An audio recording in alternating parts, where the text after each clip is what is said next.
बहुत समय पहले एक सुंदर और शांतिपूर्ण राज्य नूरगढ़ था।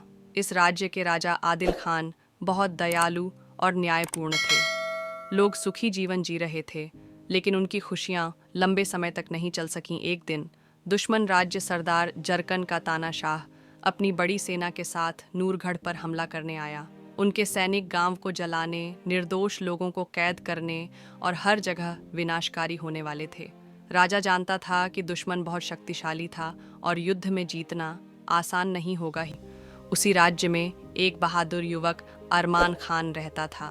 वह बहुत चतुर, तेज और युद्ध कला के विशेषज्ञ थे। उनके पिता राजा के सर्वश्रेष्ठ सैनिकों में से एक थे, लेकिन वे एक युद्ध में शहीद हो गए। अरमान ने प्रतिबद्ध किया कि वह अपने पिता की तरह एक बहादुर सैनिक होगा और अपने राज्य की रक्षा करेगा। जब राजा ने सेना को तैयार होने का आदेश दिया, तो अरमान भी सामने आए और कहा, मैं अपनी आत्मा की देखभाल किए बिना अपनी भूमि की रक्षा करूंगा। अरमान के प्रोत्साहन को देखकर राजा अपनी विशेष सेना में शामिल हो गया। निर्णायक युद्ध। रात के अंधेरे में अरमान ने अपने कुछ वफादार साथियों के साथ एक गुप्त मिशन बनाया। उसने दुश्मन के डेरे में प्रवेश किया और अपनी कमजोरियों का पता लगाया। अरमान ने राजा को सूचित किया कि अगर वे दुश्मन के पानी के भंडार पर कब्जा करते हैं तो वे कमजोर हो जाएंगे। अगली सुबह अरमान और उनके सहयोगियों ने झरकन की सेना पर हमला किया। वे बारक जैसे दुश्मनों पर टूट पड़े।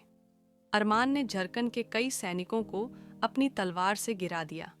फिर उन्होंने झरकान का सामना किया।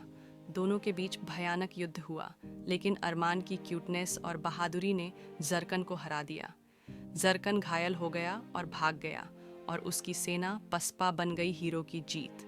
जब युद्ध खत्म हुआ तो नूरगढ़ के लोग अरमान खान की बहादुरी पर गर्व महसूस कर रहे थे। राजा ने उसे शेर दिल योद्धा का पता दिया और अपनी सेना का एसफ सालार नियुक्त किया।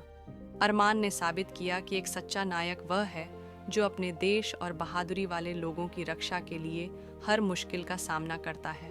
सबक: बहादुरी, बुद्धि और ईमानदारी किसी भी युद्ध को जीत सकती है।